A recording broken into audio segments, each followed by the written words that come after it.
Assalamualaikum warahmatullahi wabarakatuh. Perkenalkan, saya Amara Azkiatun Nupsiyah dari kelas A2 PGSD 2019. Di sini saya akan menjelaskan tentang materi MBS, manajemen berbasis sekolah.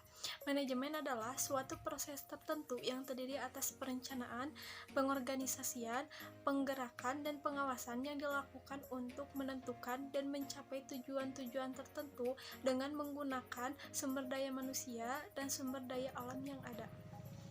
Fungsi utama dalam manajemen itu ada 4. Yang pertama, perencanaan. Yang kedua, pengorganisasian. Yang ketiga, pengarahan. Dan yang keempat, ada pengawasan.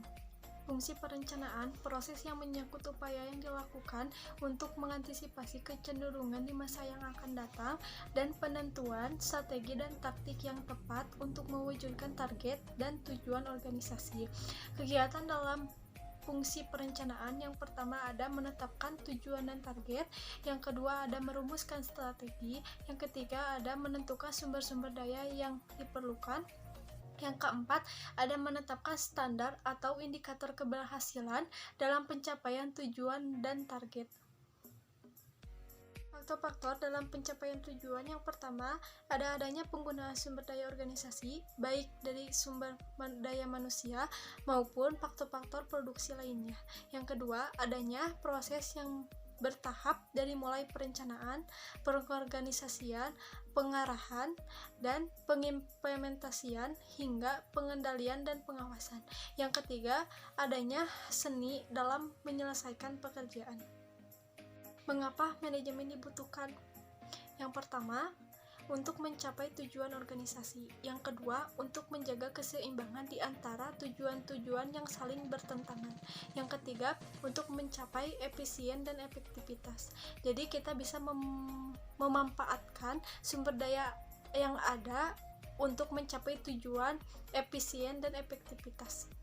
Manajemen berbasis sekolah yaitu proses pengaturan berbasis sekolah dalam mengatur pendidikan, bagaimana pendidikan, merencanakan, mengorganisasikan, mempertanggungjawabkan untuk membantu pelaksanaan pembelajaran yang sesuai dengan tujuan sekolah.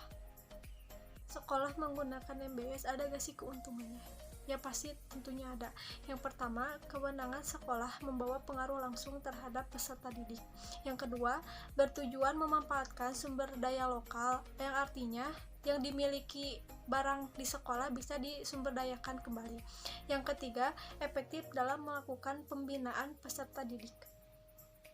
Selanjutnya ada 8 standar pengelolaan sekolah. Yang pertama, standar kompetensi umum. Yang kedua, standar isi. Standar isi ini isinya apa sih yang dilakukan oleh sekolah tersebut.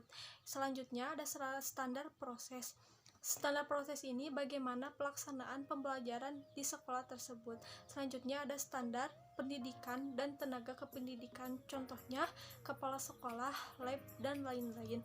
Lalu ada standar sarana dan prasarana yang berkaitan dengan kelas, ruang kepala sekolah, dan lain-lain. Yang selanjutnya ada standar pengelolaan, yang selanjutnya juga ada standar pembiayaan pendidikan dan standar penilaian pendidikan. Mengapa sekolah harus melaksanakan MBS? Yang pertama, sekolah lebih mengetahui kebutuhan lembaganya, khususnya dalam memilih input pendidikan yang akan dikembangkan. Yang kedua, pengambilan keputusan. Yang ketiga, penggunaan sumber daya pendidikan lebih dipertanggungjawabkan bila mana dikontrol oleh pemangku kepentingan. Yang keempat, keterlibatan semua warga sekolah dan pemangku kepentingan. Yang kelima, sekolah dapat melakukan kerjasama dengan dunia usaha dan dunia industri.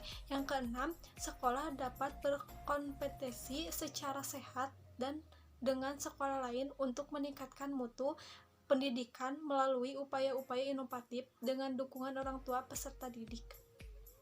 Konsep dasar manajemen berbasis sekolah. Yang pertama, manajemen berbasis sekolah merupakan salah satu model sistem pengelolaan sekolah yang memberikan kewenangan lebih luas dan kekuasaan lebih banyak institusi sekolah. Yang kedua, pemberian kewenangan dalam pengambilan keputusan sebagai salah satu bentuk otonomi di tingkat sekolah. Tujuan penerapan MBS, yang pertama, pemberian otonomi yang lebih luas kepada sekolah. Yang kedua, meningkatkan partisipasi masyarakat dan orang tua. Yang ketiga, meningkatkan kepemimpinan sekolah yang demokratis dan profesional. Yang keempat, membangun teamwork yang demokratis dan profesional untuk layanan pendidikan. Selanjutnya, ada karakteristik keberhasilan implementasi MBS. Yang pertama, peningkatan kemandirian sekolah dalam mewujudkan visi dan misi. Yang kedua, peningkatan kualitas kinerja layanan sekolah. Yang ketiga, peningkatan kesejahteraan material dan non-material. Yang keempat, peningkatan kualitas partisipasi masyarakat dan orang tua. Sekian pemaparan materi dari saya. Mohon maaf bila banyak kesalahan dan kekurangan. Semoga bermanfaat. Wassalamualaikum warahmatullahi wabarakatuh.